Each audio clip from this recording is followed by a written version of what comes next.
Hello everyone, and welcome to ASMR Crime Chronicles. My name is Lydia, and tonight we'll be taking a calm, thoughtful look at another fascinating true crime mystery. Before we begin, I'd like to remind everyone that the cases discussed on this channel involve real people and real families. The purpose of these videos is not to sensationalize tragedy, but to explore the facts, the investigations, and the unanswered questions that continue to surround these stories. So get comfortable, settle in, and let's begin. Long before modern surveillance cameras, before instant communication, and before police departments could share information with the click of a button, criminal gangs often relied on speed, planning, and the vast distances between towns. One group would become especially notorious, a gang whose robberies captured newspaper headlines and challenged law enforcement across multiple jurisdictions. They became known as the Holden-Keating Gang. Authorities believed the gang operated with remarkable precision. Banks were robbed, businesses were targeted, money disappeared, and by the time officers arrived, the criminals were often miles away. Who were the people behind these crimes? How did they manage to evade capture for so long? And what finally brought an end to one of the era's most notorious criminal gangs? Tonight, we'll explore the fascinating story of the Holden-Keating Gang. The early decades of the 20th century were a period of tremendous change across the United States. Small towns were growing. Railroads connected communities that had once been isolated. Automobiles were becoming increasingly common. But while these developments created new opportunities for honest citizens, they also created opportunities for criminals. Law enforcement agencies often worked independently. Communication between jurisdictions could be slow. A suspect could commit a crime in one county and be many miles away before neighboring officers even learned what had happened. It was within this environment that investigators would eventually encounter the men later identified as the Holden-Keating Gang. According to investigators, the gang was not simply a collection of opportunistic thieves. Authorities believed its members carefully planned their crimes. Each robbery required preparation. Escape routes were considered in advance. The gang reportedly understood local roads, railroad connections, and the limitations facing law enforcement of the day. Unlike impulsive criminals who relied on luck, investigators believed the Holden-Keating Gang relied on organization, patience, and discipline. As reports accumulated, similarities began to emerge. Witnesses described familiar methods. Investigators noticed recurring patterns. The crimes seemed connected, little by little. Authorities realized they were not pursuing isolated offenders. They were facing an organized criminal gang whose members appeared determined to stay one step ahead. For investigators, this realization changed everything. No longer could each robbery be treated as a separate case. Instead, every new crime became another piece of a much larger puzzle. And that puzzle would occupy law enforcement for years to come. As investigators gathered more reports, a pattern began to emerge. The Holden-Keating Gang did not appear to act impulsively. Authorities believed each robbery was carefully planned long before it took place. Banks were often selected because they handled payroll deposits or were located in communities where police resources were limited. The gang reportedly watched their targets. They learned business routines. They observed when money arrived, when employees came and went, and how quickly local law enforcement could respond. When the time came to strike, everything happened with remarkable speed. Witnesses later described vehicles arriving unexpectedly. A small number of men would enter. Orders were given firmly and quickly. Money was collected. Within minutes, the gang was gone.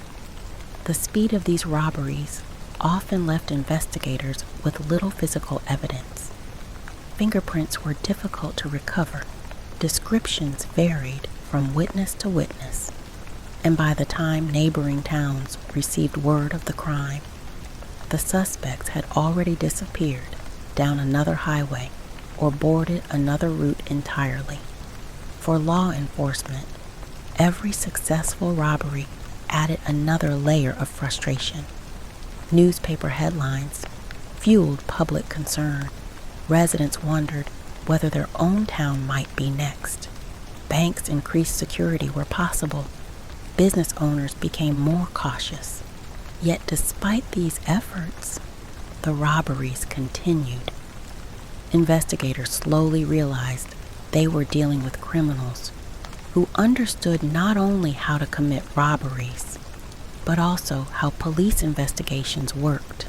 That knowledge allowed them to stay one step ahead, at least for a while. As the robberies continued, investigators began to realize that ordinary police work would not be enough.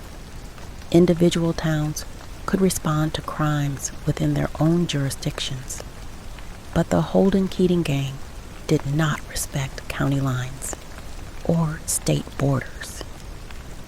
Each successful robbery strengthened the belief that the gang carefully studied the weaknesses of law enforcement.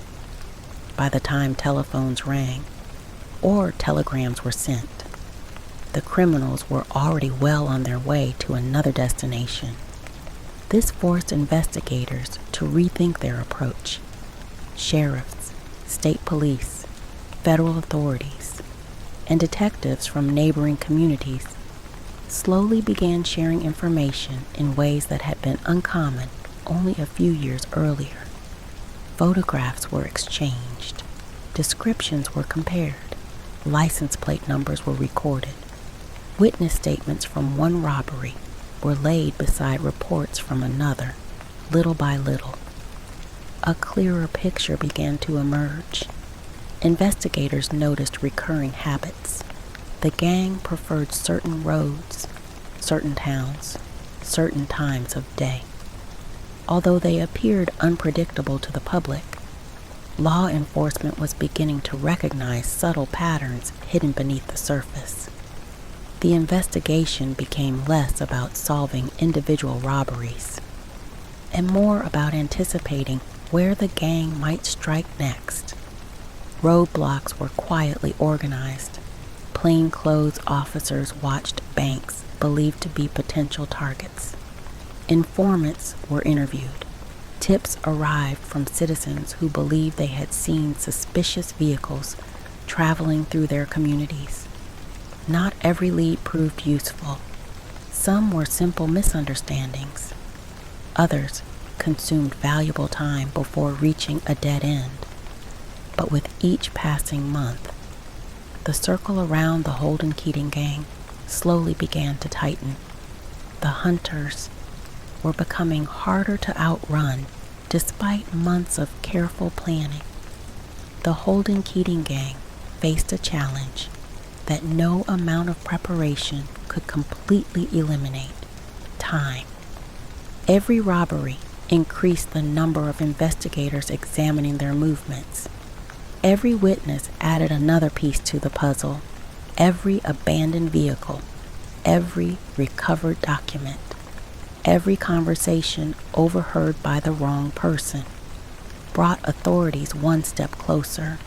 Law enforcement agencies that had once worked independently were now sharing information more effectively than ever before.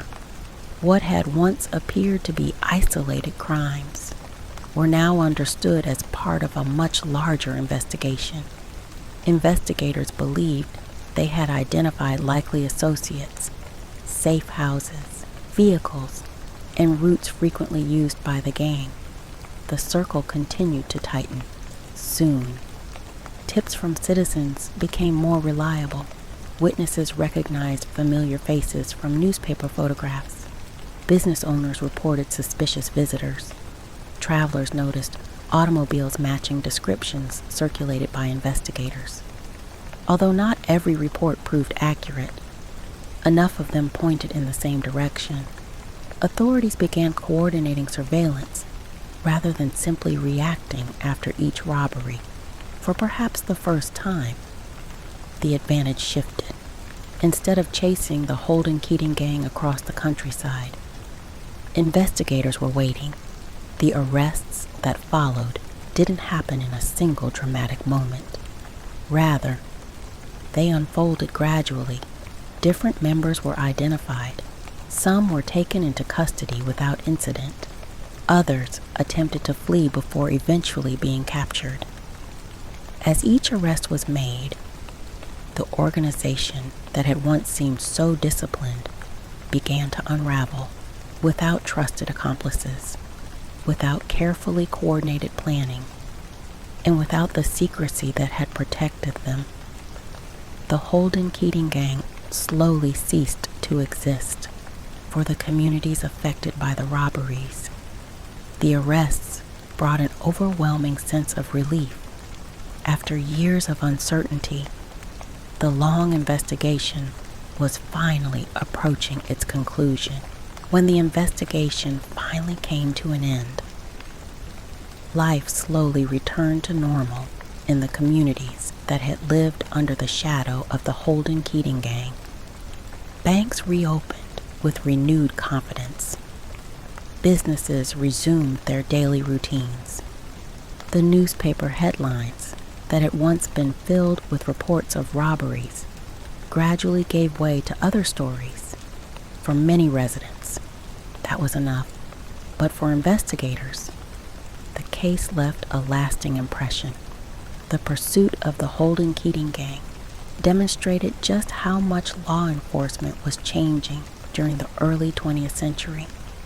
What had begun as isolated investigations eventually became a coordinated effort involving multiple agencies, shared intelligence, and careful analysis of evidence gathered over months and years. The case highlighted an important lesson. Even the most carefully planned criminal operation could not remain hidden forever. Every witness, every document, every overlooked detail had the potential to become the missing piece investigators were searching for. Although the gang had once seemed capable of disappearing after every robbery, persistence proved stronger than secrecy. Today, the story of the Holden-Keating Gang survives primarily through historical records, newspaper archives, and the investigators who carefully documented their work. While many details have faded with time, the broader story remains. It is a reminder of an era when law enforcement faced new challenges, when communities learned the value of cooperation, and when patience often accomplished what speed could not. Cases like this are not remembered simply because crimes were committed. They are remembered because they reveal something about the people determined to solve them. Behind every investigation were officers, detectives, witnesses, and ordinary citizens who refused to give up, even when the trail seemed impossible to follow. In the end, the legacy of the Holden-Keating Gang is not just one of robbery and pursuit. It is also the story of determination, of cooperation, and of the quiet persistence that eventually brought one of the era's most notorious criminal gangs to an end. Thank you for joining me for another episode of ASMR Crime Chronicles.